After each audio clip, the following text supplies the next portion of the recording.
accueillir notre Seigneur et chanter le mot qui exprime le mieux la louange et l'adoration. Alléluia. Alléluia, alléluia, Seigneur, nous te louons. À toi gloire et tout honneur. Ô Dieu, nous te louons.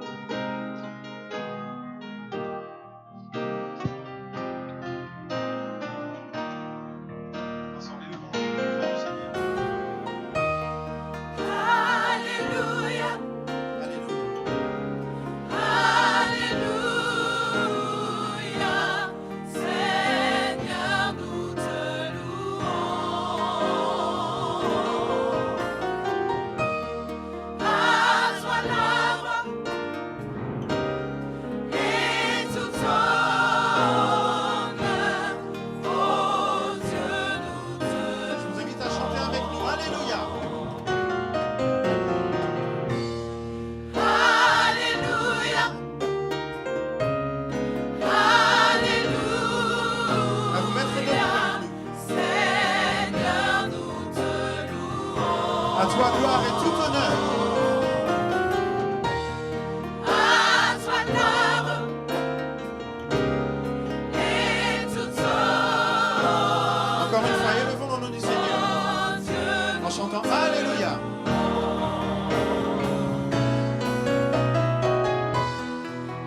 Alléluia. Gloire à Dieu. Alléluia. Seigneur, nous te louons. À toi gloire et tout honneur. À toi gloire et tout honneur. Oh Dieu, nous te louons. Amen.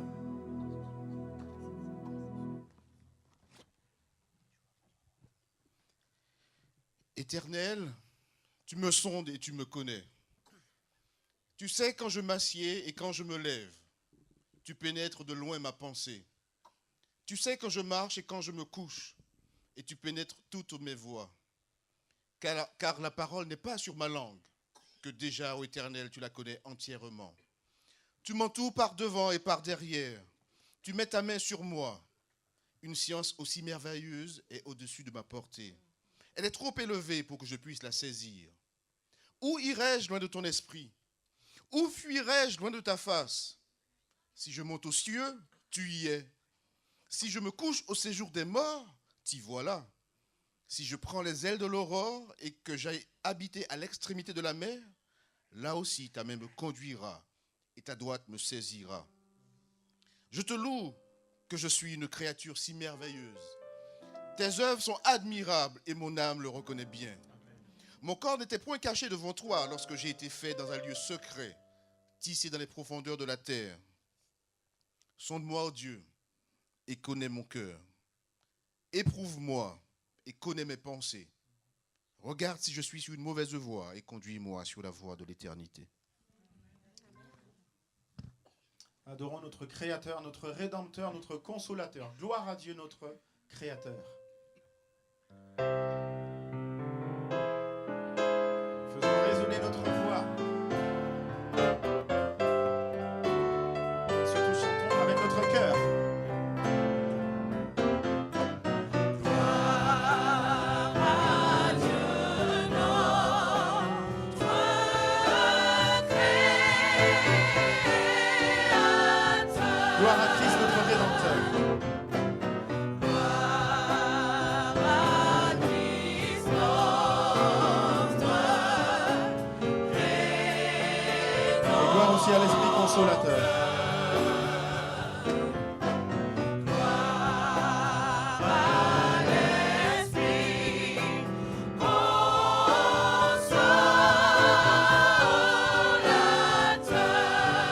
Louange et gloire à notre Sauveur. Louange et gloire en Dieu Sauveur. Amen.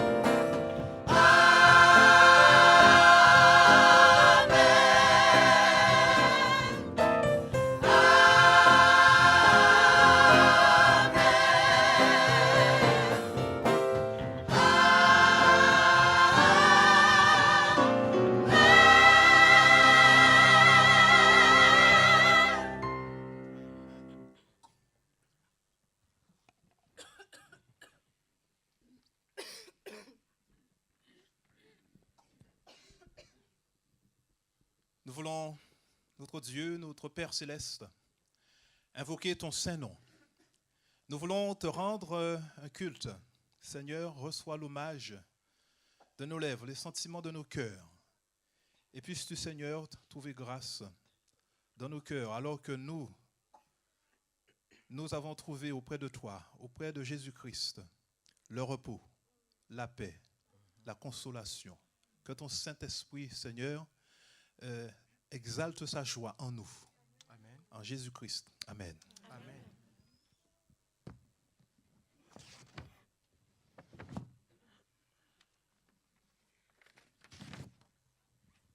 Bonjour frères et sœurs, bonjour amis visiteurs, jeunes, enfants. Eh bien, si vous êtes ici maintenant, c'est que vous avez répondu présent à l'invitation du Seigneur ce matin. Notre Père bien-aimé, notre Père doux, tendre, affectueux, compatissant, lent à se mettre en colère. Eh bien, celui qui vous a convié ce matin à le rencontrer dans ce lieu, je me permets de faire l'écho de sa parole pour vous rappeler à tous que notre Dieu est un Père qui accueille chaleureusement tous ceux qui s'approchent de lui. Amen. Et il te dit ce matin, toi qui es chargé de tristesse, eh bien, dépose sur moi tous tes fardeaux. Toi qui es dans la joie aujourd'hui, eh bien, chante des cantiques. Que nous puissions nous réjouir ensemble. La présence du Seigneur fortifie les plus faibles. Alors que vous soyez membre de Paris Sud, que vous soyez invités, amis visiteurs, jeunes, eh bien, soyez vraiment remplis de l'Esprit. Que vous ne partiez pas d'ici sans avoir reçu la présence du Seigneur. Amen. Je vous dis bienvenue à tous. Amen. Nous sommes venus peut-être fatigués et chargés, mais Dieu nous promet de nous donner du repos. Et c'est vraiment par grâce que nous pouvons tenir en sa présence. Nous voulons chanter ce chant qui dit « C'est par la grâce que nous venons nous présenter devant toi, non par nos forces ou nos efforts, mais par le sang de l'agneau. » Amen.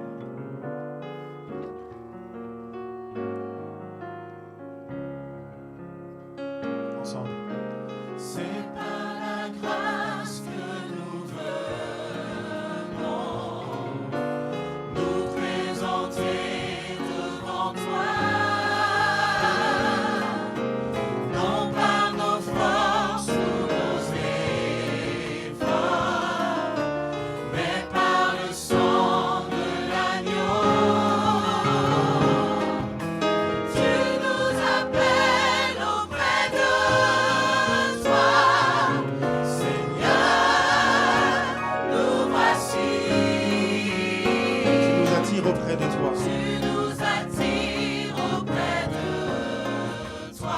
Seigneur, par ta grâce nous voici.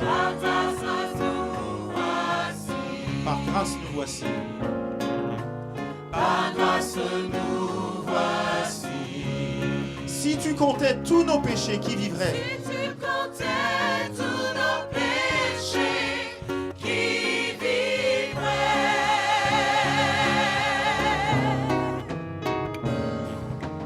Mais nous entrons purifiés par le sang de l'agneau. Si tu comptais tous nos péchés, qui vivrait? Si tu comptais tous nos péchés, qui vivrait?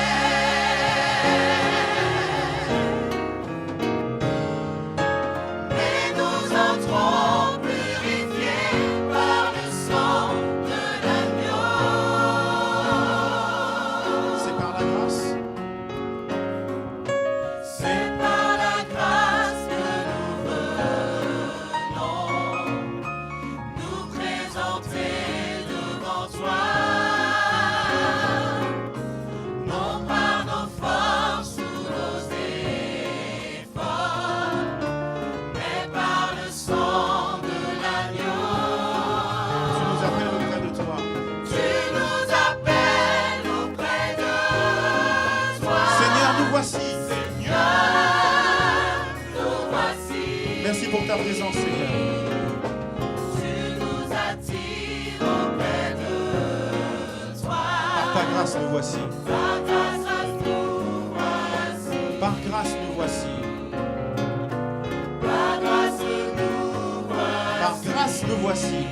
Merci Seigneur pour ta grâce. Par grâce nous voici. Par grâce nous voici. Par grâce nous voici.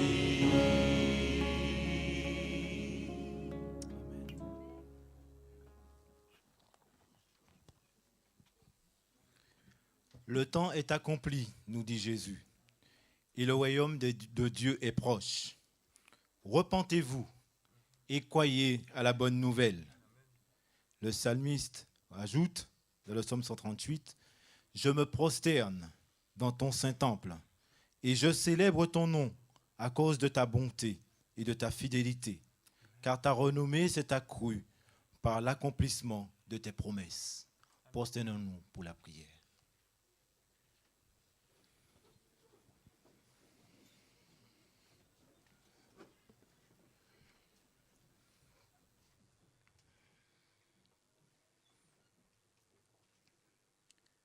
Père éternel, nous voulons te rendre gloire, te remercier pour la semaine que tu nous as guidés. Tu nous as protégés, tu as permis que chacun d'entre nous puissions être là. Quel miracle, ô bon Père. Tes anges se sont campés autour de chacun d'entre nous et dans ta grâce, tu as permis que tous nous soyons présents cet instant pour te louer, te rendre gloire, te remercier pour tout ce que tu as fait pour nous et tout ce que tu as mis en place afin que nous puissions être avec toi. Mais avant toute chose, nous voulons présenter nos cœurs devant toi. Moi le premier, te dire merci pour Jésus-Christ, son sang qui a coulé, cette croix qui a été érigée à Golgotha, afin que ton Église et moi-même, nous puissions regarder à toi et avoir cette assurance que ta mort sur la croix, c'est pour nous pardonner. Ton sang qui a coulé, c'est pour nous laver, nous régénérer, nous donner un sens à notre vie aujourd'hui ici-bas. Et nous l'acceptons en tant que tel, ô bon Père. Cette grâce que tu nous fais permet qu'elle puisse grandir en nous et que nous puissions aussi témoigner à tous ceux qui nous entourent, leur disant que le temps est accompli, repentez-vous, car le Seigneur revient. Que nous ayons cette assurance qu'en faisant cela, en nous prosternant aujourd'hui ou inclinant la tête, même si nous avons des soucis de santé, donne-nous le zèle, au bon Père, pour le dire, et vive pleinement ton évangile de paix. Aide-nous à mieux comprendre cette vérité, car Dieu a tout donné en toi, afin que chacun d'entre nous, nous puissions être sauvés. Tu es parti nous préparer une place, afin que nous puissions être avec toi. Le temps arrive bientôt à sa fin, au bon Père, que chacun d'entre nous, nous puissions comprendre dès à présent que l'Esprit Saint frappe à notre porte chaque jour afin que nous puissions prendre les bonnes décisions, afin que nous puissions être un don pour tous ceux qui nous entourent. Que le don de l'Esprit que nous avons reçu, nous puissions le partager dans cet grand amour, dans cet amour que Dieu a pour nous, qui a donné son Fils sur la croix. Et cet amour est maintenant dans notre cœur afin que nous puissions faire de même, donner notre temps aux autres. Père éternel, que ton nom soit glorifié et que ce temps que nous passons et tout ce qui sera dit, bénis le pasteur qui va parler en ton nom, que je sais que tu l'as déjà roint durant cette semaine, et permets que ces paroles trouvent une place dans nos cœurs, afin que la maison que nous montons pour toi, ce soit juste une brique de plus, que nous mettons parce que nous prions chaque semaine, nous t'acclamons, et que toutes ces briques forment la maison, le temple, que ton Esprit Saint aimerait habiter dans le cœur de chacun. Je voudrais aussi te demander de bénir les foyers que nous représentons, les différentes familles, les enfants, les jeunes, que ces familles puissent être aussi un flambeau pour toi à travers le témoignage qu'ils auront. Et que nous-mêmes, à travers ce 5 jours de sabbat, nous puissions proclamer bien haut et fort que tu es le Dieu vivant et le Dieu qui sauve, le Dieu qui renouvelle, qui régénère. Père, cette question reste et demeure. Que faut-il que je fasse pour être sauvé? Que cette question, nous nous la posons chaque jour et que notre vie soit un témoignage pour tous ceux qui nous entourent. C'est en Jésus-Christ que nous t'acclamons et nous te demandons tout cela. Amen. Amen.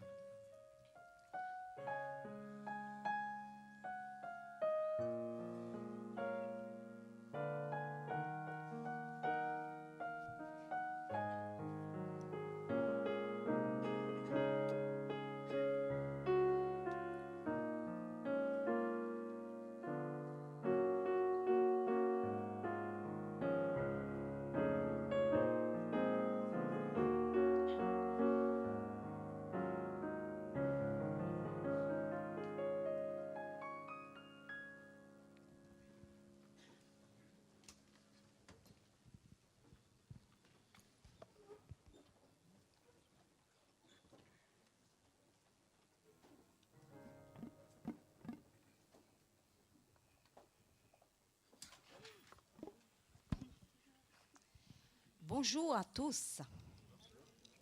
La dîme n'est jamais apportée en secret. Dieu le voit.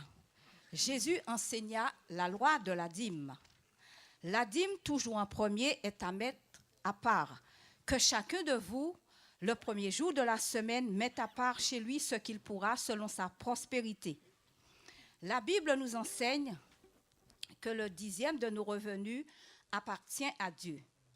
Il est prouvé qu'il y a une véritable bénédiction, même financière, à suivre les traces d'Abraham, le croyant, dans Galates 3, le verset 9, en exerçant notre foi dans le soutien matériel de l'œuvre de Dieu.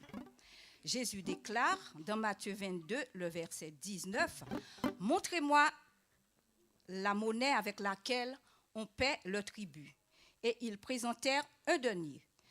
Il leur dit, « De qui sont cette effigie et cette inscription ?»« De César, lui répondirent-ils. Alors il leur dit, « Rendez donc à César ce qui appartient à César et à Dieu ce qui appartient à Dieu. » Notre mission pour le Seigneur est d'accomplir par un usage correct tous les dons et ressources qu'il nous a confiés. Dans 2 Corinthiens 9, le verset 6 et 7, il est écrit, « Sachez-le, celui qui sème peu, moissonnera peu, et celui qui sème abondamment, moissonnera abondamment. Que chacun donne comme il a résolu en son cœur, sans tristesse ni contrainte, car Dieu aime celui qui donne avec joie.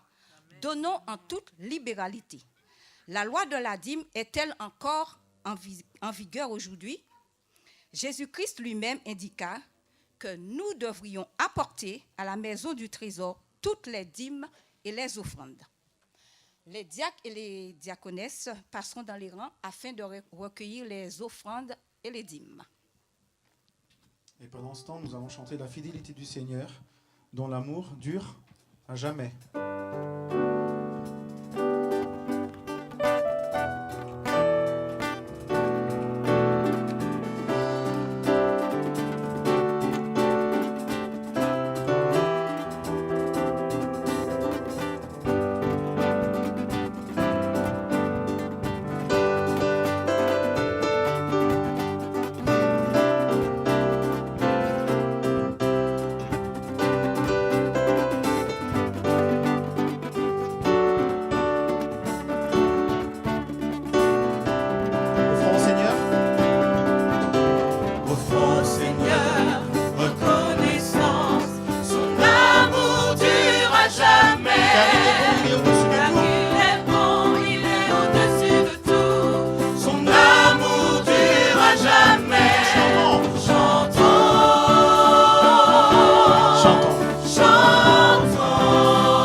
Chantons-le. Chantons sa bonté, sa grandeur, sa fidélité, sa miséricorde, sa grâce. Chantons.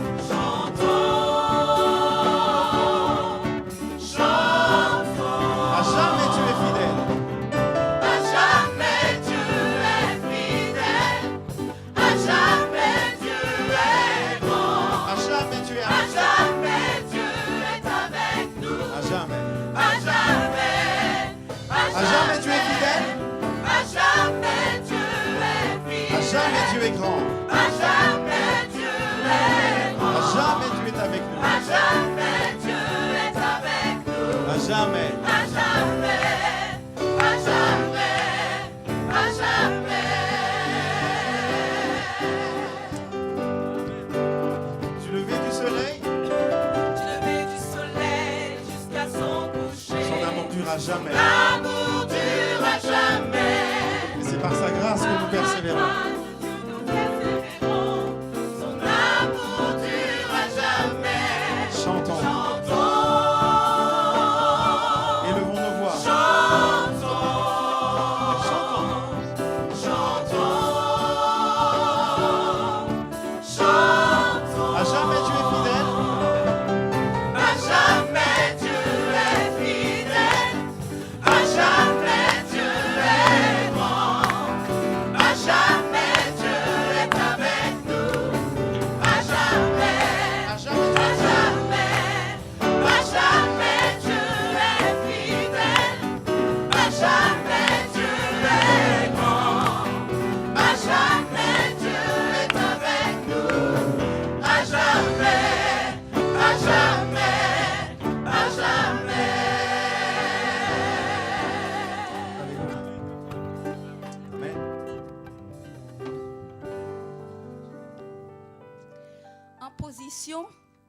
debout, assis, à genoux, approchons-nous avec assurance du trône de la grâce par la prière.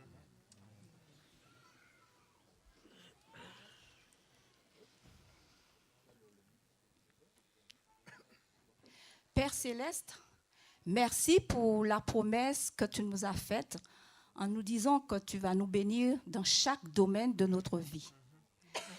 Aide-nous d'un bon cœur à apporter la dîme dans sa totalité dans ta maison. Que nos offrandes soient généreuses.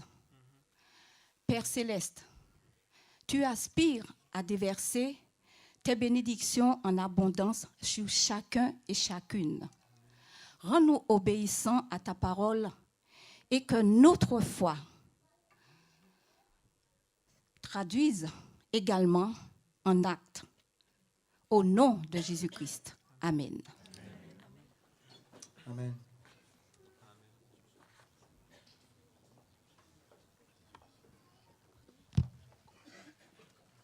Ce matin, nous voudrions vous conduire dans la louange. C'est la tâche qui nous incombe. Et nous souhaiterions que votre participation soit active. Et nous voudrions anticiper les bénédictions du Seigneur et le remercier par avance. Parce que tout ce que Dieu dit, il le fait. Et quand bien même nous n'avons pas encore vu le résultat de sa bénédiction, sachez que la bénédiction, elle va arriver. Parce que Dieu ne tarde pas dans l'accomplissement de ses promesses. Aline, je te propose de nous lire un psaume qui va illustrer la prochaine chanson que nous voulons vous interpréter. Je lève mes yeux vers les montagnes. D'où me viendra le secours? Le secours me vient de l'Éternel qui a fait les cieux et la terre. Il ne permettra point que ton pied chancelle. Celui qui te garde ne sommeillera point. Voici, il ne sommeille ni ne dort, celui qui garde Israël. L'Éternel est celui qui te garde. L'Éternel est ton ombre à ta main droite. Pendant le jour, le soleil ne te frappera point, ni la lune pendant la nuit. L'Éternel te gardera de tout mal. Il gardera ton âme. L'Éternel gardera ton départ et ton arrivée, dès maintenant et à jamais. Amen. Amen. Alors je veux croire que ces paroles sont encore d'actualité et qu'elles nous concernent. Est-ce que vous y croyez? Le Seigneur est pour nous un sûr abri et c'est ce que nous voulons chanter.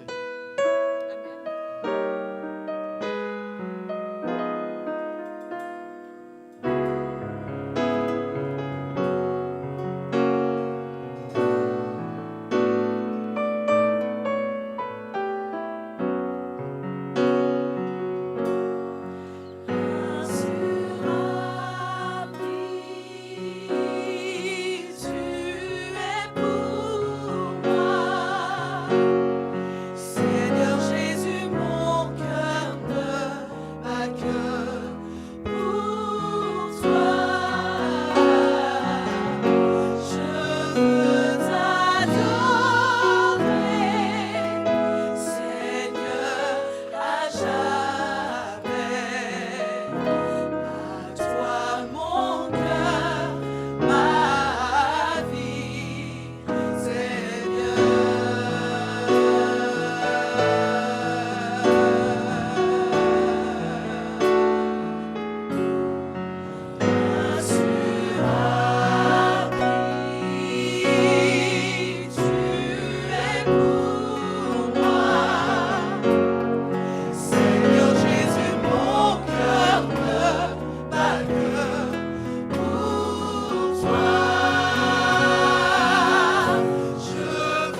Seigneur, de nous couvrir par ton sang.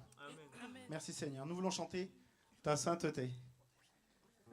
C'est parce que tu es saint que tu nous aimes et que tu nous couvres. 3 fois Saint Jéhovah, notre âme en ta présence, dans une humble assurance s'écrit le mot qui exprime encore mieux la louange et l'adoration. Alléluia. Amen.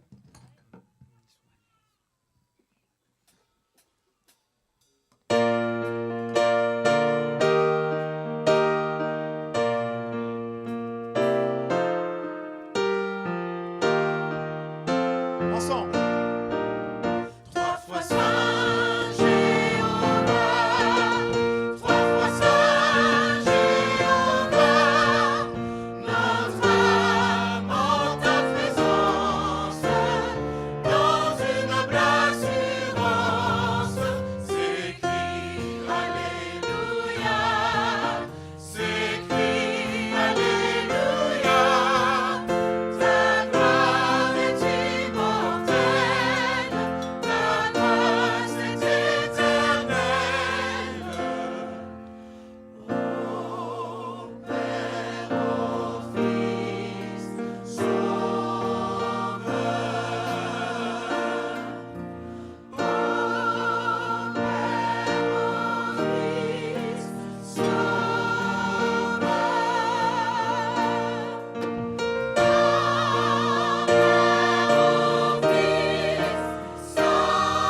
Consolateur.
Amen.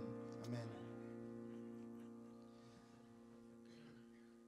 Seigneur, nous sommes tous ici parce que nous sommes assoiffés de ta présence. Viens nous remplir de toi. Et Seigneur, que notre coupe déborde de ton esprit. Que ma coupe déborde, que mon cœur soit rempli. Viens transformer ma vie. C'est le désir le plus profond de mon cœur, Seigneur.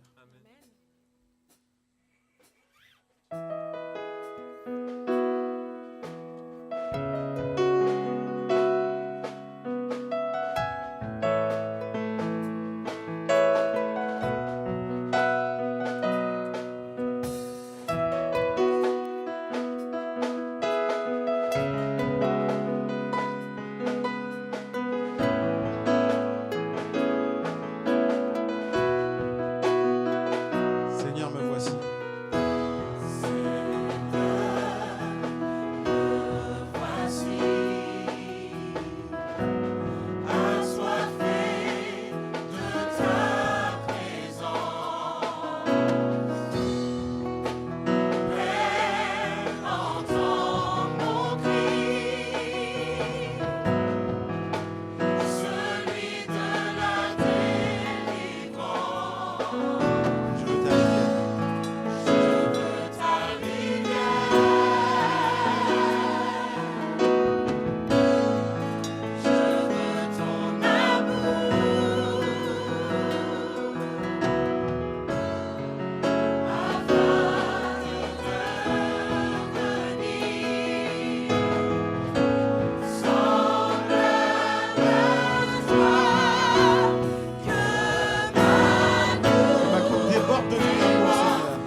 change les cœurs et qui transforme, qui guérit, qui délivre.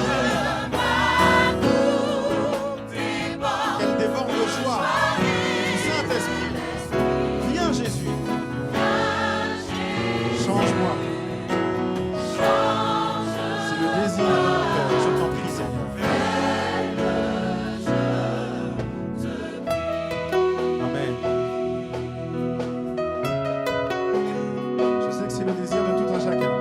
C'est la raison pour laquelle nous sommes venus. Chantons-le encore une fois de plus. Seigneur, me voici assoiffé de ta présence.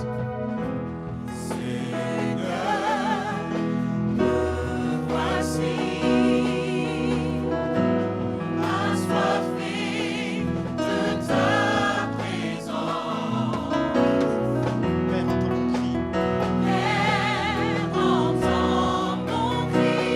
Parfois, c'est même un gémissement, mais Seigneur, tu entends les gémissements aussi. Je veux ta rivière.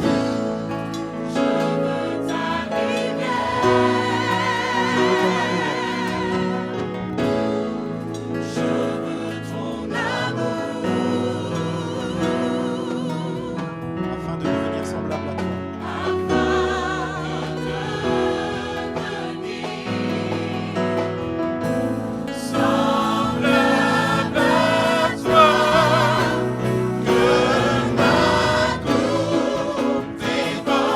Viens transformer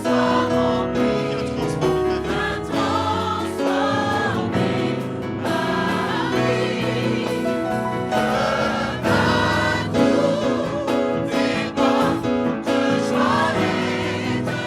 vie. Viens Jésus, change-moi.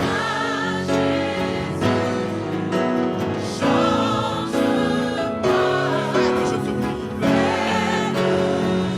Que ma coupe déborde de joie, d'amour.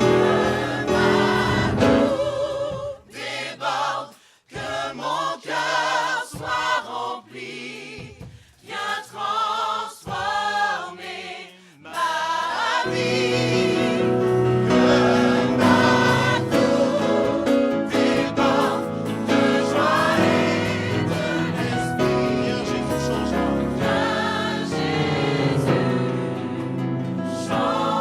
Fais-le, je te prie. Viens Jésus, change-moi.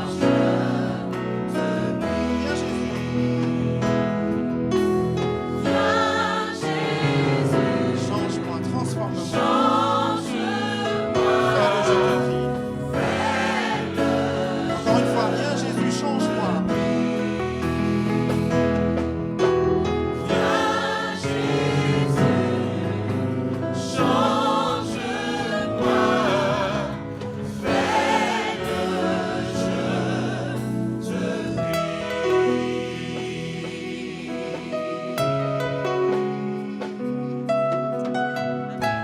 Et Seigneur, je veux te remercier encore une fois de plus pour les choses que je n'ai pas encore vues, mais que tu as déjà décidées dans ton royaume et qui seront effectives dans ce monde.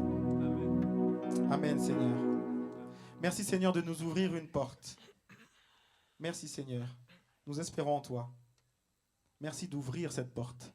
Une porte qui est toujours ouverte, qui ne se ferme jamais. Voici Jésus, notre Sauveur, qui nous ouvre une porte.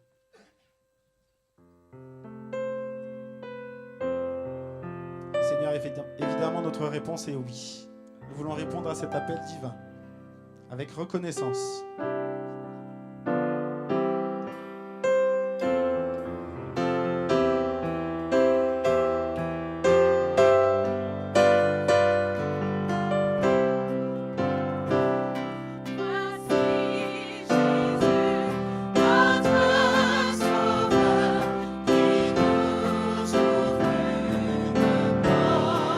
Suis-moi, dit-il à tout pécheur.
par anticipation. Pour moi,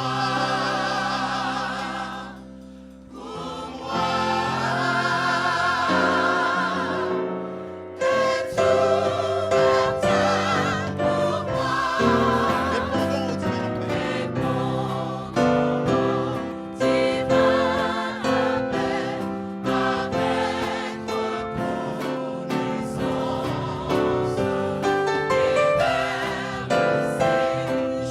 Marchons en assurance.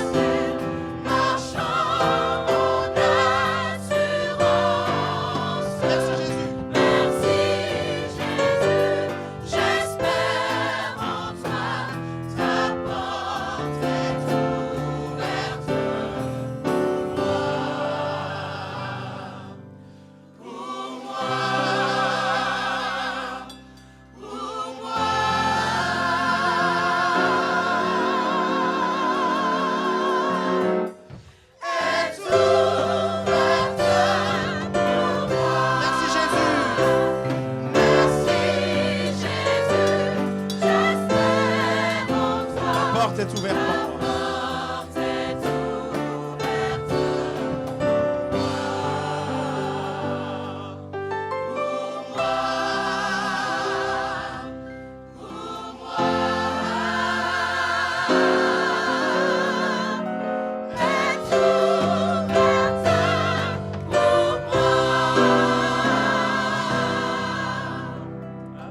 Amen. Gloire à Dieu.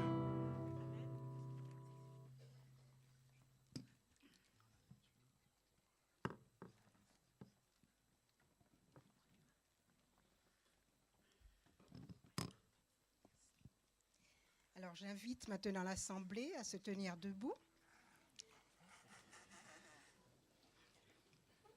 Et nous lirons ensemble le texte qui se trouve dans le livre des Nombres, au chapitre 11 et le verset 29.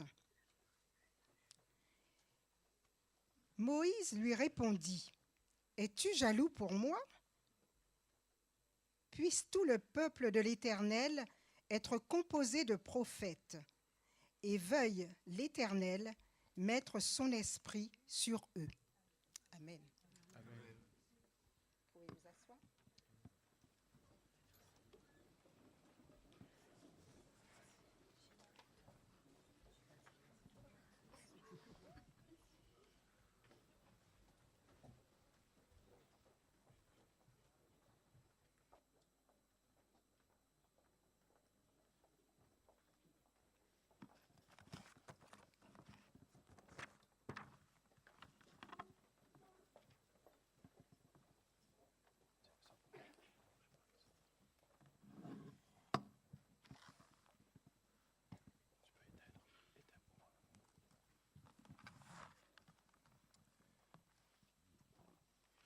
Puisse tout le peuple de l'Éternel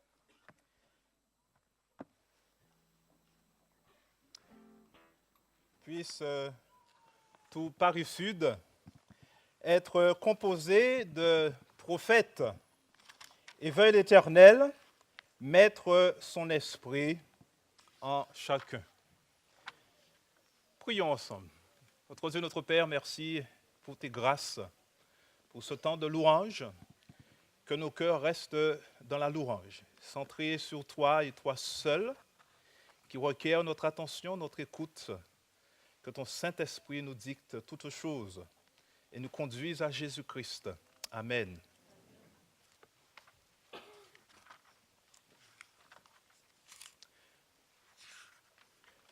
Dieu a toujours voulu pour son peuple une direction. Et quand je parle de direction, c'est une orientation, un objectif à atteindre.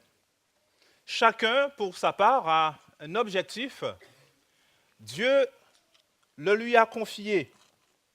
Et ces objectifs, pour chacun,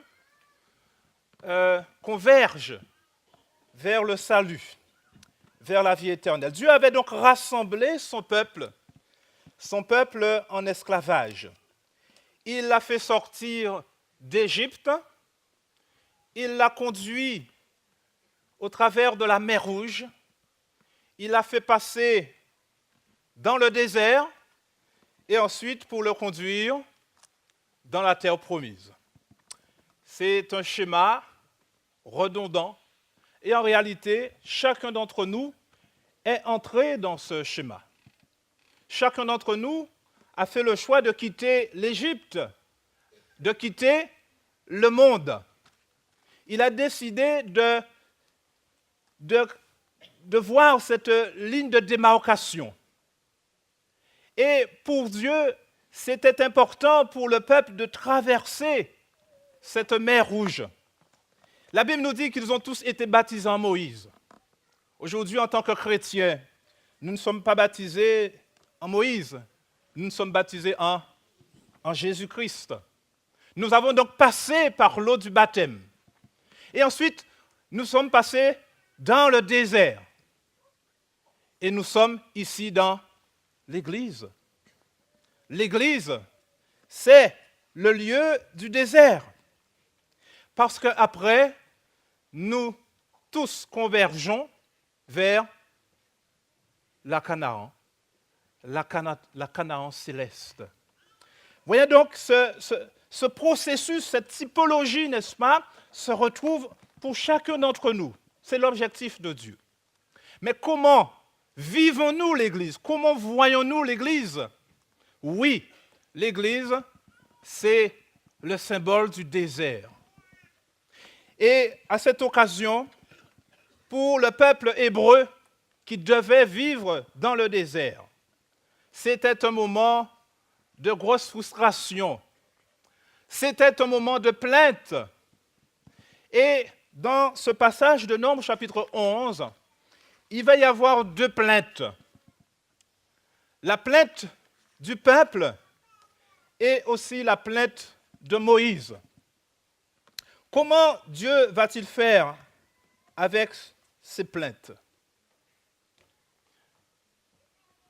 C'est important de savoir que Dieu fait cesser nos plaintes. Et ce matin, Dieu veut faire cesser nos plaintes. Mais attention, les risques sont grands, sont énormes. Je voudrais réellement nous inviter à considérer que ce temps dans lequel nous sommes, c'est un temps très, très particulier. Le peuple est dans le désert. Le désert, c'est le lieu de toutes les frustrations, n'est-ce pas? Dans le désert, il n'y a pas forcément d'eau, il n'y a pas d'eau. Dans le désert, il n'y a pas à manger.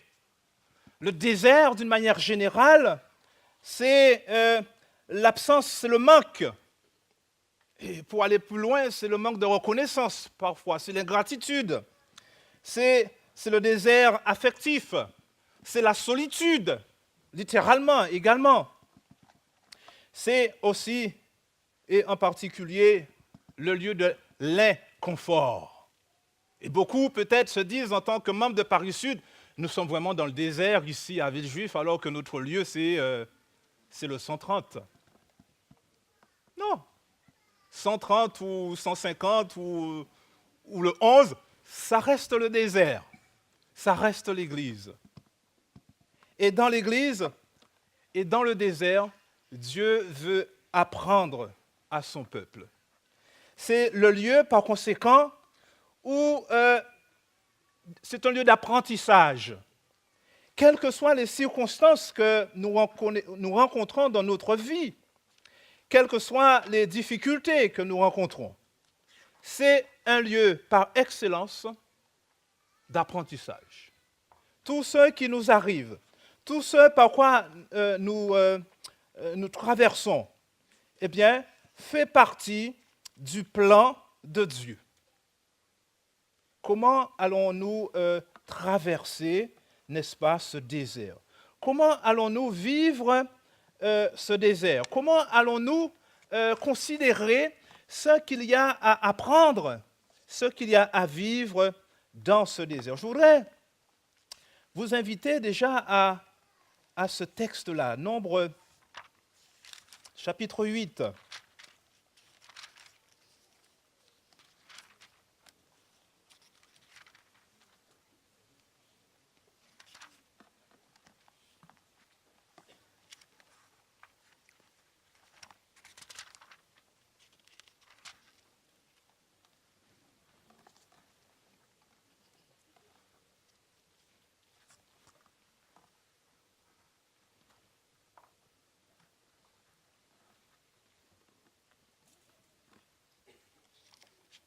Nombre chapitre 8.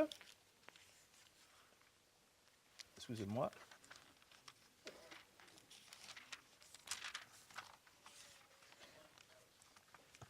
C'est pas Nombre, c'est Deutéronome, autant pour moi.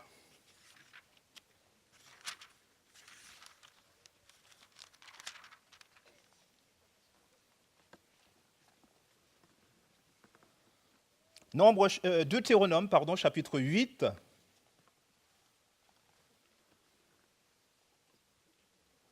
Et nous lirons à partir du verset 2. Souviens-toi de tout le chemin que l'Éternel ton Dieu t'a fait faire pendant ces 40 années dans le désert, afin de t'humilier et de t'éprouver, pour savoir quelles étaient les dispositions de ton cœur et si tu garderais ou non ses commandements.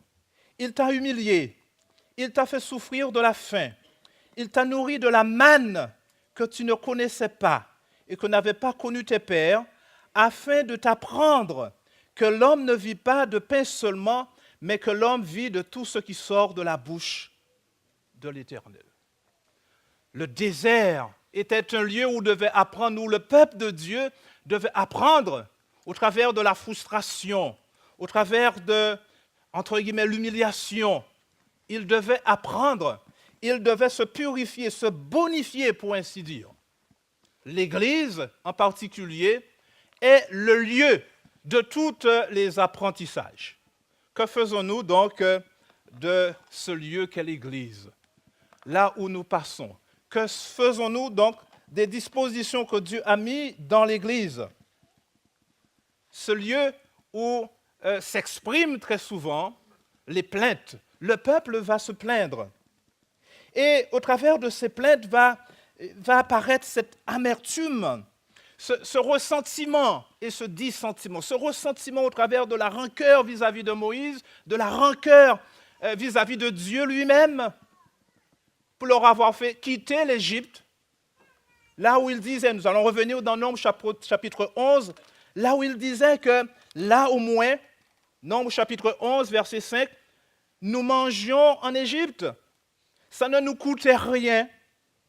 Il y avait des concombres, il y avait des melons, il y avait des poireaux, il y avait des oignons, il y avait des œufs. Il y avait beaucoup de choses. Et ça ne nous coûtait rien. Et lorsqu'ils regardent en arrière, ils sont dans la tristesse, dans la grande frustration. Il y avait beaucoup de choses. On était heureux là au moins. Pourquoi est-ce que Dieu a décidé de nous prendre avec lui? Pourquoi nous faire venir dans l'église? On ne serait pas mieux au cinéma ou à la plage? Peut-être pas maintenant, mais je ne sais pas. Et parfois, les jeunes, les enfants se posent la question, mais quelle perte de temps dans l'église? Quel regard avons-nous de l'église? C'est un lieu de tension en plus. Qu'est-ce qu'on vient chercher là? Qu'êtes-vous venu voir? Alors c'est vrai, il y a des beaux chants. Et parfois la prédication peut être d'un certain intérêt.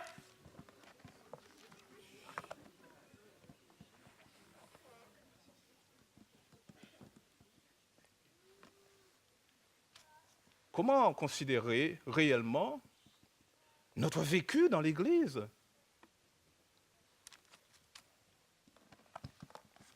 C'est une question importante et fondamentale.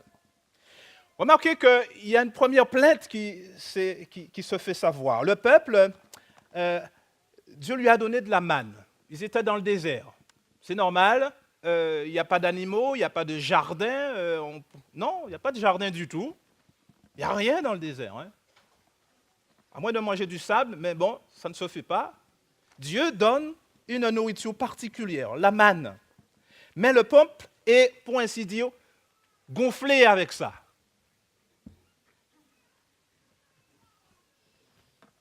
Et il ne supporte plus ça.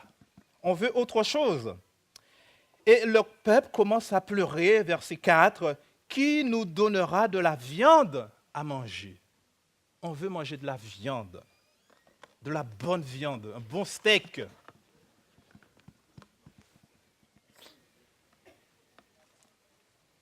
quand on nous donnait la soupe, mais où est le morceau de viande? Et quand il n'y a pas de viande dans l'assiette, on a l'impression qu'on n'a pas mangé. Ça, c'était avant, parce que maintenant, les adventistes, ils ont compris que la viande n'était pas bonne du tout pour la santé, dans la mesure où les animaux sont nourris de moins en moins comme il faut, les conditions de transport, très souvent, ne sont pas ce qu'elles sont, et la manière dont les animaux sont tués en plus. Donc, il y a forcément, pour les adventistes, une compréhension très claire. Ils sont avant-gardistes même de tous ceux qui sont bio, etc., n'est-ce pas? Amen.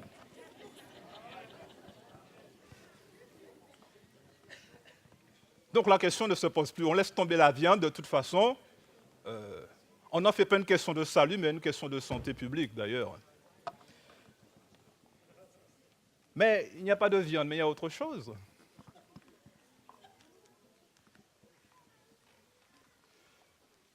Et Dieu va écouter la plainte du peuple. Bon, on va y arriver tout à l'heure. Il y a quelqu'un d'autre qui s'est plaint. Et Dieu va préférer écouter la plainte de quelqu'un en premier lieu. Il se trouve que Moïse va se plaindre à Dieu. Moïse, verset 10, entend que le peuple qui pleure, chacun dans sa famille, à l'entrée de sa tente, et la colère de l'Éternel s'enflamme fortement. Moïse fut attristé. Et il dit à l'Éternel, pourquoi affliges-tu ton serviteur et pourquoi n'ai-je pas trouvé grâce à tes yeux que tu n'aies mis sur moi la charge de tout ce peuple? Est-ce moi qui ai conçu ce peuple? Est-ce moi qui l'ai enfanté pour que tu me dises, porte-le sur ton sein comme le nourricier porte un enfant jusqu'au pays que tu as juré à ses pères de lui donner? Où prendrai-je de la viande pour donner à tout ce peuple? Car il pleure auprès de moi en disant, donne-nous de la viande à manger. Je ne puis pas à moi seul porter tout ce peuple, car il est trop pesant pour moi. Et l'Éternel va répondre, au verset 16, l'Éternel va répondre à cette plainte-là. Je vous l'ai dit en avance que Dieu veut faire cesser nos plaintes. Dieu veut faire cesser nos plaintes. Et Dieu va faire cesser la plainte de Moïse. Il va faire quoi? Il va partager sa douleur. Il va lui permettre d'accomplir sa mission. Dieu veut partager cette plainte-là pour chacun d'entre nous. Si nous avons l'impression que la tâche, elle est grande et que nous ne pouvons pas à nous seuls la faire, et si nous avons l'impression que les autres ne font rien, il n'y a que nous qui faisons, alors le Seigneur va répondre à cela. Mais au moins encore que nous puissions exprimer cette plainte devant le Seigneur. Si au moins c'est un intérêt pour nous, cette mission qui est devant nous. Mais la réalité, c'est que nous ne nous plaignons très souvent pas de ça. Qui aujourd'hui se plaint qu'il y a des âmes à sauver dehors? Du moment que nous sommes sauvés. Et encore? Et pourquoi nous pouvons nous plaindre devant Dieu après tout? Parce que Dieu va écouter cette plainte-là. Moïse a besoin d'aide. Et Dieu veut faire en sorte qu'il ait de l'aide. Il lui dit, fais venir auprès de toi 70 hommes, des anciens d'Israël, de ceux que tu connais, comme anciens du peuple et ayant autorité sous lui. Amène-les à la tente d'assignation et qu'ils s'y présentent. Et là, je te parlerai et je prendrai l'esprit qui est en toi et je le mettrai sur eux afin qu'ils portent avec toi la charge du peuple et que tu ne la portes pas à toi seul. Moïse avait besoin d'aide, comme aussi certainement Élie à un moment donné de son histoire. Et Dieu lui a confié aussi Élisée pour être avec lui, pour partager sa solitude. Dieu répond ici aux besoins de son peuple pour accomplir sa mission. Que représentent ces 70 anciens? Dans le texte de Luc chapitre 10, que nous n'avons pas à lire ce matin, mais je vous le confie, Luc chapitre 10, verset 1 à 2 et le verset 9, il est parlé de 70 disciples. Dieu avait ses 12 disciples, mais ça ne lui suffisait pas. Il a donc fait appel à 70 autres. Il leur a dit, mais allez-y, allez dans le monde, allez-y. Madame White fait ce commentaire en disant, Service chrétien, page 86, « L'œuvre de Dieu sur cette terre ne sera pas achevée à moins que les hommes et les femmes qui composent nos églises ne se mettent au travail et unissent leurs efforts à ceux des prédicateurs et des membres officiants. » Il y a d'un côté les membres officiants, il y a les prédicateurs, et il y a aussi le reste dont il est question dans le livre d'Apocalypse, le reste avec une mission prophétique, dont il est dit dans Apocalypse 10, il faut que tu prophétises encore sous d'autres peuples, il faut que tu annonces l'exhortation que Jésus revient bientôt, il faut que tu prépares la voie, comme l'a fait dans Malachie, le prophète dont il est dit, le prophète Jean-Baptiste, Élie qui doit revenir. Jean-Baptiste était celui qui annonçait la voie de la venue de Jésus. L'Église adventiste a une mission particulière. Il faut que tu prophétises encore. Nous faisons donc office de ces 70-là, qui, en plus des prédicateurs que Dieu a placés, eh bien, le peuple de Dieu, dans son ensemble, chacun pour sa part, avec les dons, les aptitudes qu'il a, eh bien, doit faire cette œuvre-là. Et Dieu veut répondre à cette plainte, aux plaintes des prédicateurs, certainement, aux plaintes des responsables de foyer, aux plaintes des responsables d'église, qu'il nous manque des personnes disponibles pour travailler. Qui est disposé? Qui est disposé à entrer dans cette œuvre-là? Nous allons revenir maintenant sur la plainte du peuple, avant de revenir à celle de Moïse, et aborder ce texte d'une toute autre lecture qu'habituellement. Dans le texte de Nombres, chapitre 11, ici, nous évoquons ici la plainte du peuple, les versets 4 à 6, que nous n'allons pas relire. Mais le peuple s'est plaint. Aujourd'hui, dans l'Église adventiste, quels sont les sujets de plainte que nous avons? En dehors même dans l'Église, en tant que chrétien, en tant qu'adventiste tout simplement, quels sont les sujets de plainte que nous pourrions avoir? Oh, il y en a beaucoup.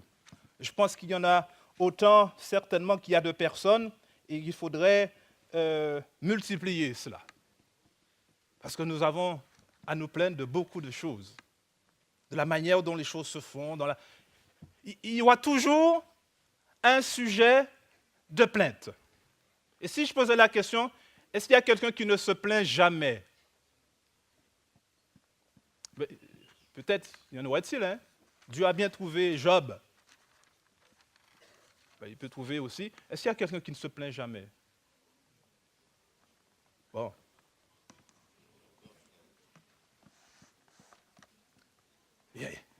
On a toujours à se plaindre. Toujours à se plaindre.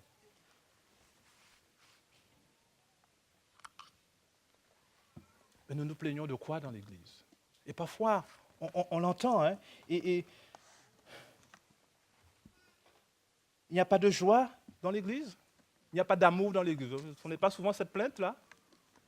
Il n'y a pas de pardon dans l'Église? Il y a de la rancune, il y a du ressentiment dans l'Église. Il y a du dissentiment, il y a des conflits, des désaccords. Pourtant, la réponse est là, Jésus a déjà pardonné.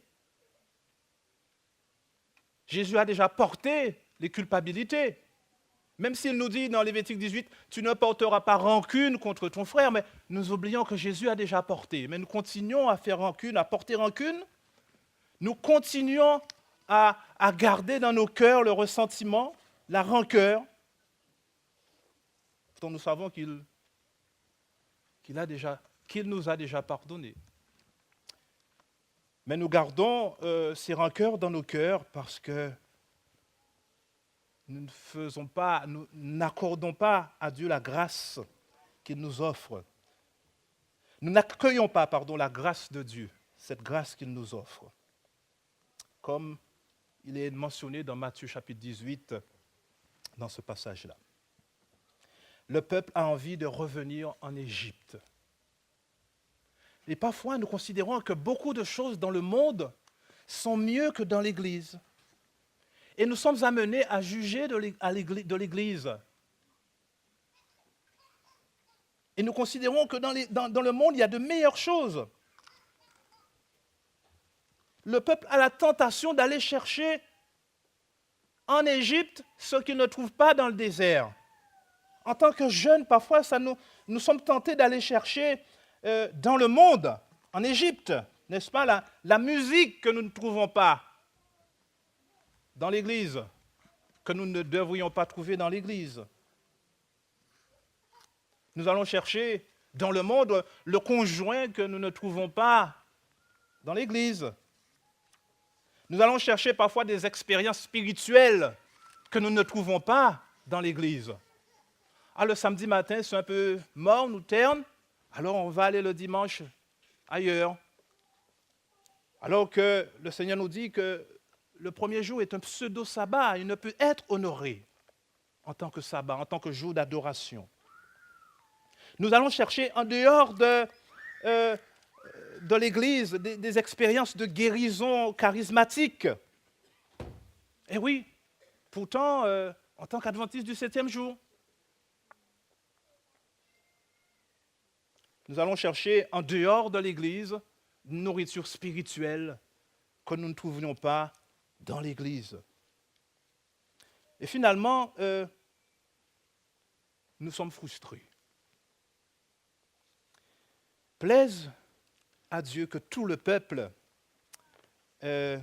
soit rempli du Saint-Esprit et prophétise. Seulement, ce n'est pas le cas pour le peuple hébreu. Ce n'est pas le cas pour le peuple hébreu parce qu'ils sont engourdis dans leur frustration, dans leur passion, dans leur désir, dans leur appétit, dans leur désir de satisfaire leur appétit. Et l'apôtre Jacques va nous ouvrir une perspective de compréhension où se mêlent à la fois les passions, la convoitise du peuple et le Saint-Esprit. En quels termes cela est-il décrit? Et ce que je vous propose de faire, c'est de relire cette histoire de Nombre chapitre 11 dans les termes décrits par l'apôtre Jacques. Lisons d'abord Jacques chapitre 4 et le verset 1 à 6, et nous l'utiliserons comme prisme pour pouvoir relire et apprécier la lecture de Nombre 11. Jacques chapitre 4 et le verset 1 à 6. Voici donc une lecture qui va nous aider à saisir des relations internes à nous-mêmes dans notre choix, dans le désir d'assouvir des passions, des demandes, des besoins. D'où viennent donc les luttes, d'où viennent les querelles parmi vous? N'est-ce pas de vos passions qui combattent dans vos membres? Je lis la version Louis II qui exprime les choses de cette manière. D'autres versions sont plus simples. Vous convoitez et vous ne possédez pas, vous êtes meurtriers et envieux et vous ne pouvez pas obtenir. Vous avez des querelles et des luttes et vous ne possédez pas parce que vous ne demandez pas. Vous demandez et vous ne recevez pas parce que vous demandez mal dans le but de satisfaire vos passions. Adultères que vous êtes, ne savez-vous pas que l'amour du monde est inimitié contre Dieu? Celui donc qui veut être ami du monde sera ennemi de Dieu. Croyez-vous que l'Écriture parle en vain? C'est avec jalousie que Dieu chérit l'Esprit qu'il a fait habiter en nous. Il accorde au contraire une grâce plus excellente. C'est pourquoi l'Écriture dit, Dieu résiste aux orgueilleux, mais il fait grâce aux humbles. Essayons de simplifier, de résumer un petit peu ces propos pour qu'ils nous soient plus clairs dans notre esprit. L'apôtre Jacques nous dit qu'il y a en nous, dans notre moi intérieur, dans notre membre, des passions. Et ces passions révèlent des tensions en nous et qui occasionnent des luttes, des querelles.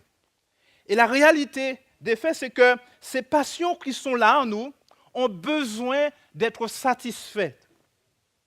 Et la satisfaction de ces passions, le désir avoué de ces passions, c'est ce que la Bible appelle la convoitise. Deuxième élément. Et le troisième élément, c'est que le Saint-Esprit, dans tout cela, il est attristé. le Saint-Esprit dans tout cela, eh bien, il est jaloux. La version française que vous avez ici sous vos yeux ne rend pas forcément compte du texte original. Il est dit que dans cette version française que vous avez, que c'est avec jalousie que Dieu chérit l'esprit qu'il a fait habiter en nous. En réalité, le mot « esprit » ici a une forme qui peut être à la fois pris comme un sujet et comme un objet. Il est ici présenté comme étant un objet.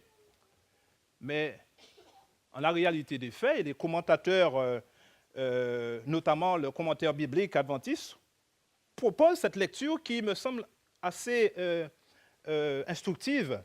L'esprit, qui est sujet cette fois-ci, nous aime jusqu'à la jalousie.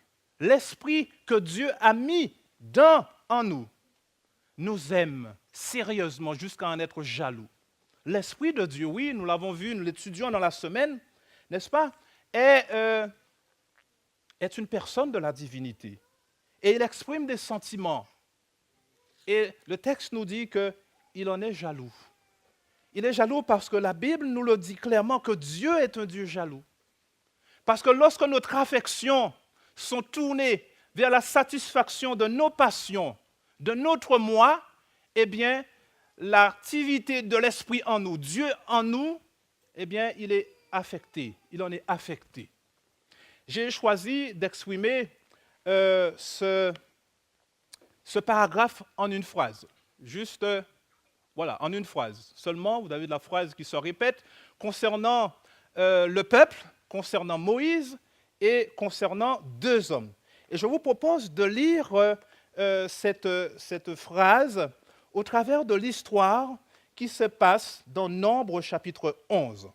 J'ai mis ici le mot « ego », le « moi », ensuite la convoitise et ensuite le Saint-Esprit. C'est les trois termes, les trois mots, cette phrase qui résume le texte de Jacques chapitre 4 que nous venons de lire. Le moi qui est le lieu des batailles, de nos passions, je l'appelle ici l'ego. C'est ce que, d'ailleurs, comment il s'appelle, Blaise Pascal, qui était un théologien, mathématicien, il dit ceci d'ailleurs. Quelle est cette passion tyrannique qui excite chacun à se pousser du coude, à tomber, à bomber le torse, vouloir briller en société, à servir les autres? Eh bien, c'est le moi, c'est ce qu'il appelle le moi haïssable. C'est ce moi, c'est cette passion qui abuse autrui et qui s'abuse soi-même. Et Madame White en parle comme étant cet amour propre, ce moi. Comment il s'appelle? Blaise Pascal dit la même chose. Ce moi, n'est-ce pas, c'est cet amour propre, cet amour de soi-même, c'est cet ego. Le moi, dont parle Jacques, le lieu de toutes les passions qui sont là, qui sont en tension en nous. Et lorsque on cherche à les satisfaire, on parle ici de la convoitise. Lorsque le moi est intense, l'amour propre est intense en nous, on veut absolument satisfaire ces passions, eh bien on est dans la convoitise. Qu'en est-il du Saint-Esprit? Comment le Saint-Esprit est en nous? Comment est-il? Alors, des petites flèches vont se manifester. Donc la première slide, premier clic, vous allez voir ici le peuple. Le peuple est rempli de lui-même, de ses passions en lui. Il a envie, n'est-ce pas, de viande. Il y a en lui beaucoup d'exigences. Et le peuple est là avec ses passions en lui. Donc on peut parler de l'ego, d'un amour-propre très, très élevé. Ensuite, petite flèche qui monte également sous la convoitise. Le texte parle de cette convoitise énorme qu'a le peuple de vouloir de la viande. C'est le moi qui est en évidence ici. Nous voulons, et dans ces pleurs, dans ces jérémiades, dans ces plaintes, on voit l'importance, n'est-ce pas, du moi en soi, de ces passions qui existent et de la satisfaction de ces passions. Tout l'objet ici, donc, de la vie repose souvent sur l'existence de ces passions en chaque personne et du désir qu'elles soient satisfaites. Aujourd'hui, la philosophie, n'est-ce pas, tend à exprimer une seule chose, c'est que chacun a des passions et chacun veut simplement les satisfaire. Voilà. Ici, le peuple a un appétit débordant pour la viande, débordant pour son confort, débordant pour plein de choses, et ce qui compte, c'est satisfaire cela. Satisfaire cela. Qu'en est-il du Saint-Esprit? Est-ce qu'on peut dire que le peuple a le Saint-Esprit? Est-ce que le peuple a le Saint-Esprit? Quelle est la part du Saint-Esprit dans le peuple? Est-ce que le peuple est à l'écoute du Saint-Esprit? Non, il semble que le peuple soit plus à l'écoute de ses propres revendications. Il est à l'écoute de ses demandes, de ses impulsions, de ses pulsions intérieures. Il est très à l'écoute de cela. Donc le Saint-Esprit, non, surtout pas. Le texte nous dit que Dieu même est en colère et furieux contre le peuple qui est là. Dieu est attristé de cela. Moïse en est affligé également. Et Dieu va donner à manger à ce peuple finalement. Deuxième satisfaction des plaintes ici, non plus celle de Moïse, mais celle du peuple. Le texte nous dit qu'ils en ont mangé, mais ils en ont mangé non pas pendant une semaine, non pas pendant 2 semaines, mais ils en ont mangé pendant 1 mois, et pendant 1 mois entier, verset 20, jusqu'à ce que cette viande vous saute par les narines et que vous en ayez du dégoût, parce que vous avez rejeté l'Éternel. Est-ce qu'on a le Saint-Esprit? Est-ce qu'on rejette l'Éternel? Dites-moi. Est-ce que le peuple est rempli du Saint-Esprit? Non. Lorsqu'on est à l'écoute de soi-même, on n'est pas à l'écoute de Dieu. Et le texte le dit bien.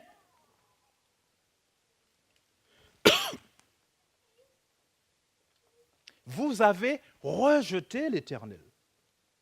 Or, le Saint-Esprit nous est donné pour nous donner d'apprécier les choses spirituelles, d'apprécier l'Éternel.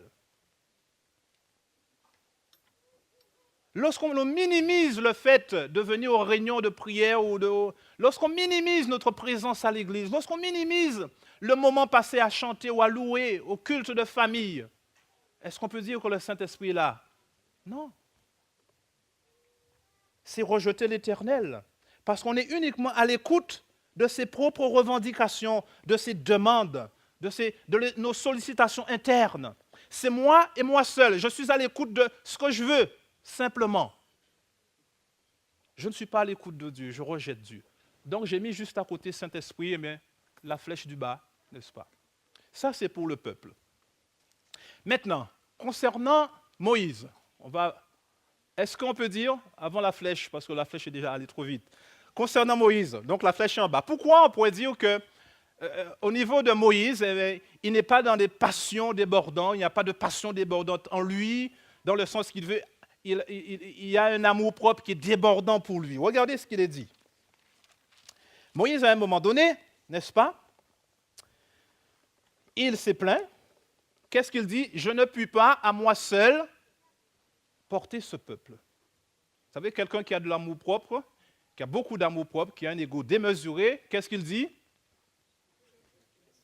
Moi, je peux tout. J'ai la force.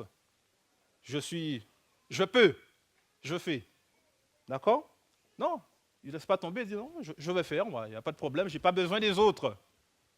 Les autres, ils sont trop, de toute façon, ils sont insuffisants. Et moi, je peux. Je n'ai pas besoin des autres. Il dit, en plus, regardez ce que Moïse dit à un moment donné, lorsque, finalement, Dieu lui a demandé de faire venir les 70 anciens. Que se passe-t-il? Au verset 16, Dieu lui dit, mais assemble auprès de moi les 70 anciens. Qu'est-ce qui se passe? Au verset 25, l'Éternel descendit dans la nuée, il parla à Moïse, il prit de l'esprit qui était sur lui. Donc, on pourrait dire que pour la question du Saint-Esprit, oui, Moïse, le texte nous dit bien qu'il a le Saint-Esprit. Donc ça ne pose pas de problème. L'Éternel descendit sous la nuée, il prit l'esprit qui était sur lui et il l'a mis sur les 70 anciens. Et dès que l'esprit reposa sur eux, ils prophétisèrent, mais ils ne continuèrent pas. Bon, on va s'arrêter là-dessus. On peut donc écrire cette ligne sans problème. Moïse n'est pas dans la convoitise sociale ou dans la convoitise. Vous savez, il y a 3 formes de convoitise. L'apôtre Jean en parle bien. La convoitise de la chair, la convoitise des yeux et l'orgueil de la vie. On pourrait parler de la convoitise sociale, le rang social. D'accord ? La convoitise de la chair, c'est tout ce qui tourne autour de la sphère sexuelle, on pourrait dire, le désir, voilà. La convoitise des yeux, c'est des choses matérielles qu'on souhaite avoir. Et puis l'orgueil de la vie, c'est le positionnement social, c'est d'être bien vu, c'est d'étaler ses masters ou ses doctorats ou je sais encore ses licences, etc., ses diplômes ou ses capacités, ses talents, etc., de toutes sortes. C'est de faire valoir cela, ou bien en tout cas de les mettre en évidence. Moïse n'est pas dans cette disposition. Non. Moi, je ne peux pas.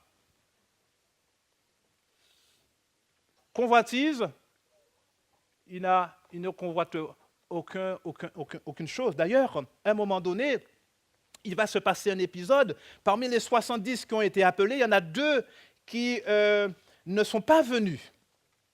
Et ils se mettent à prophétiser. Et il se trouve qu'à un moment donné, Josué, qui est l'homme de main de Moïse, vient voir Moïse et lui dit, « Écoute Moïse, verset 28, verset 29, verset 28, oui, il y a 2 jeunes gens, Eldad et Médad, qui prophétisent dans le camp, mais ils ne sont pas venus. Empêche-les donc. » Et Moïse leur dit, « Mais est-ce que tu es jaloux pour moi ? Puisse tout le peuple de l'Éternel être composé de prophètes. » Donc, il n'aspire pas à avoir une prééminence, cette en particulier. Il ne convoite pas un rang en disant que je suis dépositaire de, eh bien les autres, non. Plaise que tout le monde. Il n'est pas dans aucune forme de convoitise, Moïse. Donc, cette flèche en bas rend compte effectivement de ce que l'apôtre Jacques disait. Qu'en est-il du Saint-Esprit? On peut répondre, voici facilement, d'accord? Il est à l'écoute du Saint-Esprit. Il en a même à profusion, la coupe déborde. Tout à l'heure, j'ai entendu l'expression, la coupe déborde de l'Esprit.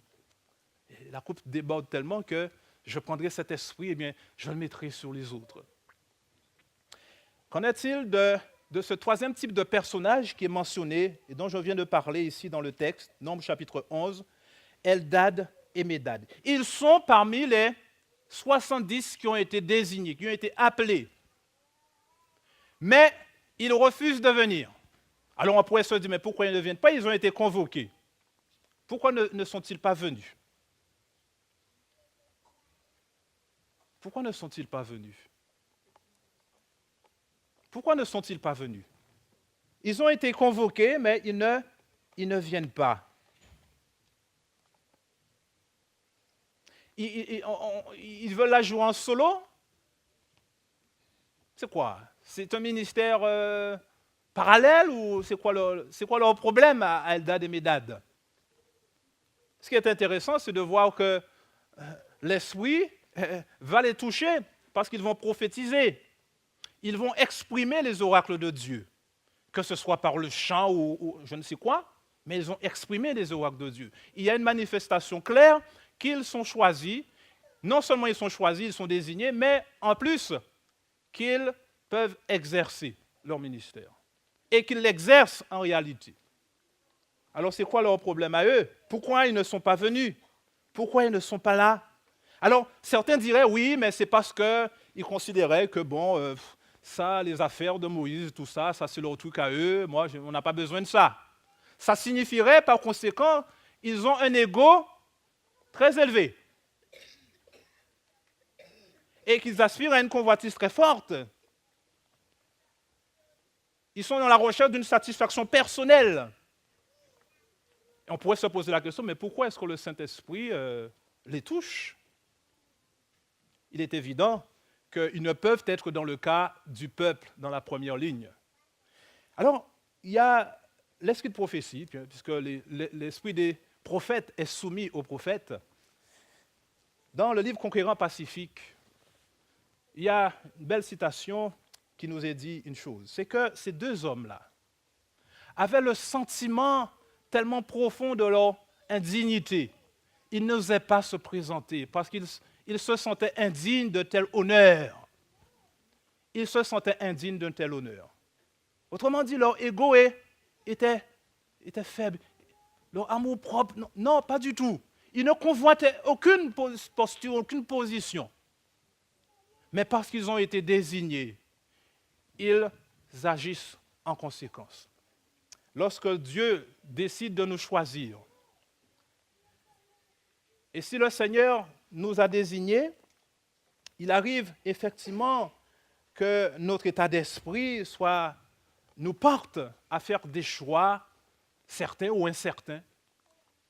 Mais Dieu souhaite que nos mobiles internes, notre moi propre, notre amour propre, n'est-ce pas, soient entourés, non pas de tension et de passion à l'intérieur de nous-mêmes, mais soient convaincus de notre indignité à servir Dieu, comme Jérémie, comme Ésaïe, comme Moïse à un moment donné. Mais Dieu vient suppléer, il vient parfaire en nous, n'est-ce pas, par l'aide de son Esprit Saint. À cette époque de nomination où nous sommes, certains vont être appelés, que ce soit dans un état d'esprit de prière, et que ce soit non pas pour la recherche des places de disposition, de posture, de position, non, que ce soit avec un objectif clair, avec une motivation évidente et claire. Dieu a besoin d'accomplir sa mission pour ce monde. Qui il utilisera? Qui sera à même? Est-ce lui qui sera attentif à la satisfaction de ses passions, à ses désirs de paraître ou d'être? Non. Parce que ce ne sera pas celui qui va se recommander lui-même qui sera approuvé, dit l'apôtre Paul. Mais ce sera celui que le Seigneur recommandera. Nous avons donc besoin, pour réaliser si oui ou non nous avons l'Esprit de Dieu, c'est de réaliser si oui ou non nous sommes à l'écoute de nous-mêmes, de nos passions, des tensions en nous-mêmes, ou si nous sommes à l'écoute de Dieu. Si nous sommes à l'écoute de Dieu, alors nous allons nous plaindre auprès de Dieu en lui disant que nous avons besoin d'aide et le Seigneur nous accordera son aide. Si nous considérons que nous sommes peu efficaces, que nous sommes peu valables à ses yeux, alors il y a à se mettre à ses pieds. Et c'est ce que Eldad et Médad ont fait. Ils l'ont fait. Et c'est pour ça que le Saint-Esprit les a touchés. Il y a aujourd'hui trop d'obstacles, n'est-ce pas, à l'appréciation du Saint-Esprit, à l'écoute du Saint-Esprit en nous. Et lorsque nous écoutons trop, nous sommes trop à l'écoute de nos passions, de nos tensions, de nos demandes, de nos désirs personnels, nous ne sommes pas à l'écoute du Saint-Esprit. Notre convoitise est énorme. Plus notre moi est grand, plus notre amour-propre est immense, eh bien, moins nous sommes à l'écoute du Saint-Esprit. L'Esprit est faible en nous. Notre âme est à ce moment-là desséchée réellement. Et le Seigneur est loin de nous. Le Seigneur a besoin d'être loin, proche de nous. Et donc, cette part de l'Esprit qui est haut, on peut mettre les flèches maintenant pour la dernière ligne, pour que tout le monde puisse apprécier que ce soit Moïse, que ce soit Eldad et Médad, ils sont dans les mêmes dispositions. Nous ne pouvons être dans les mêmes dispositions. Et nous devons être dans ces mêmes dispositions. Frères et sœurs, si nous voulons être dans les dispositions de Moïse, de Eldad et Médad, nous devons apprendre cette équation toute simple. Nous pouvons apprendre dans notre esprit, dans notre cœur, nous pouvons toujours la projeter en nous. Il résume en 3 mots simplement, qui sont la synthèse de ce que l'apôtre Jacques nous apprend. Si oui ou non, nous sommes à l'écoute de notre moi intérieur. Et donc, plus nous sommes à son écoute, plus il est intense en nous, plus notre convoitise sera forte. Et moins l'Esprit de Dieu sera efficace dans nos vies. À l'inverse de cela, moins notre amour-propre sera mis en avant, sera blessé, eh bien, tout simplement, il sera pertinent de remarquer la présence de Dieu en nous. Ceci est essentiel.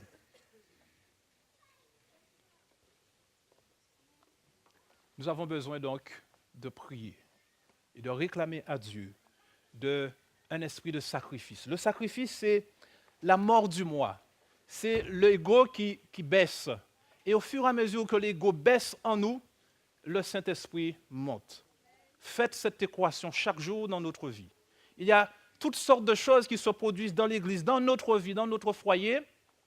Eh bien, c'est à la lecture de cela que nous pouvons être en mesure de discerner si oui ou non, où nous en sommes réellement avec Dieu. Je voudrais vous inviter à faire cette expérience chaque jour, à lire ces 3 mots dans votre vie et apprécier ainsi la présence de Dieu. Amen.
Je contemple, Dieu, ce que tu fais. Je glorifie ta majesté. Ta parole, ton amour donne la vie. Tu es merveilleux, oh Seigneur. Quand je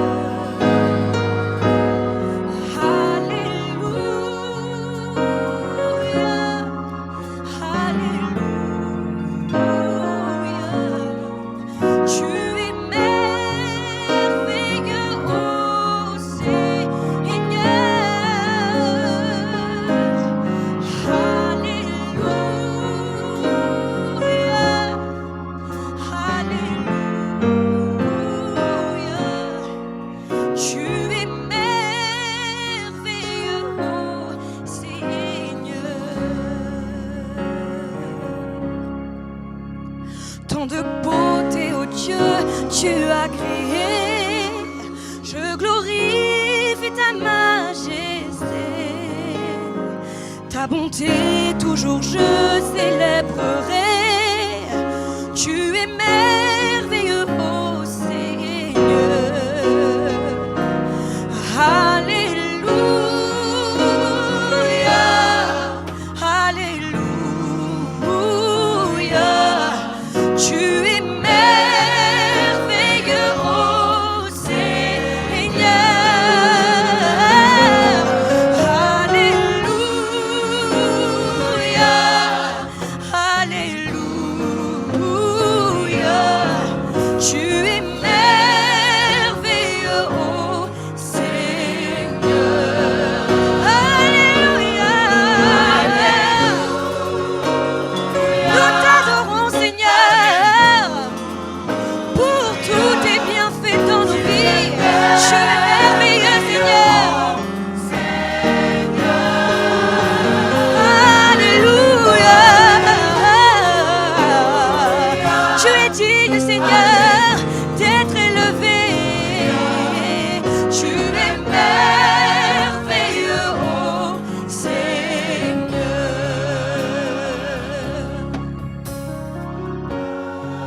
Nous t'élevons, nous t'exaltons, Seigneur Jésus, pour tous tes bienfaits, pour ta miséricorde, pour ta fidélité. Alléluia. Reçois la louange, reçois l'adoration, Seigneur, car tu es merveilleux.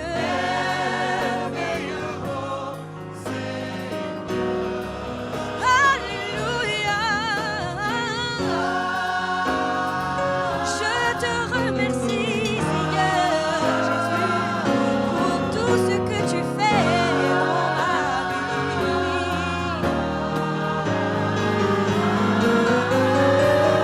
Alléluia.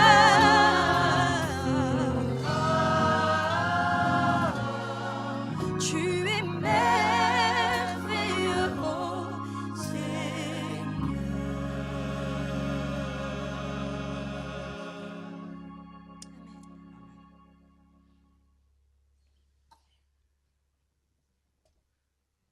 Je vous invite à vous tenir debout pour la prière.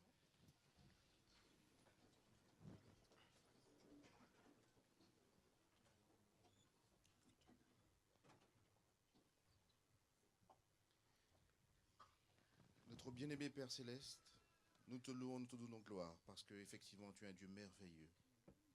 Dans ta parole, tu dis, tu connais les projets que tu as formés pour Paris Sud. Projets de paix et non de malheur.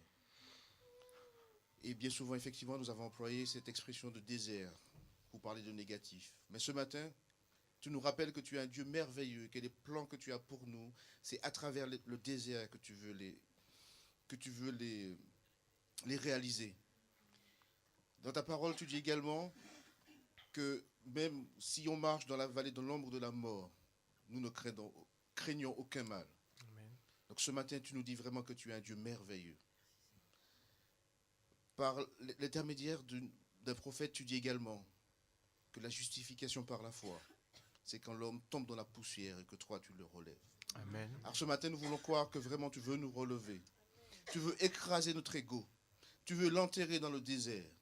Tu veux vraiment effacer notre convoitise. Tu veux mettre en nous le Saint-Esprit qui puisse produire en nous tout cela. Et que le Saint-Esprit nous habite. Donc nous avons entendu ce matin ce que tu nous as dit, Seigneur. Et nous te disons oui. Nous te répondons oui. Et ton Église veut dire Amen. Amen, oui, nous croyons en ce que tu dis. Nous voulons vraiment que tu nous relèves.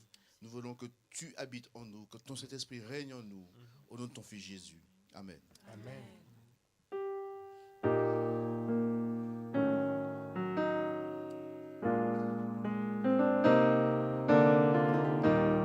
Et nous aussi, nous dirons ainsi soit-il.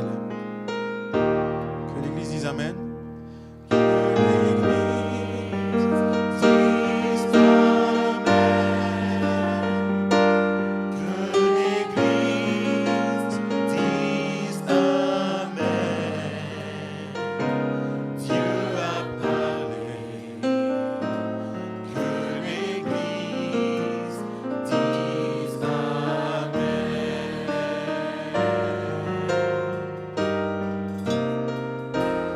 Que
asseoir.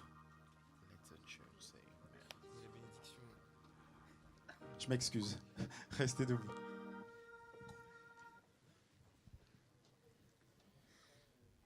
Je voudrais, avant la bénédiction, rappeler, ne serait-ce qu'un court instant, pour toutes les personnes qui ont été préposées, s'il y a lieu de prendre un rendez-vous, mais je voudrais me clarifier avec toutes ces personnes, si on ne peut pas faire la chose ce midi-là, qu'on puisse se mettre d'accord sur un jour dans la semaine pour pouvoir se rencontrer.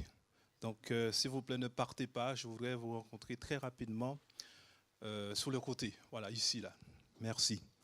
À tous ceux et celles donc, que le Seigneur veut bénir, je voudrais rappeler que dans cette période de nomination, nous avons besoin de beaucoup de prières, parce que l'ennemi ne veut pas que les choses se fassent bien. Et puis, il y a aussi certaines personnes que Dieu veut aussi nommer. Et ces personnes peut-être ont été blessées, peut-être que leur moi, leur sensibilité, leur hypersensibilité ou leur susceptibilité ont été froissées. Alors, je voudrais leur proposer une parole tirée de Manuscrit 24, ou tout simplement pour un bon équilibre mental et spirituel, volume 2, page 822.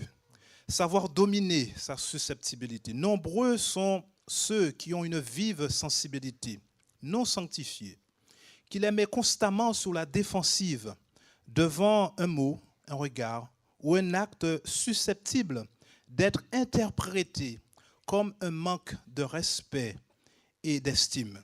Il faut surmonter cela.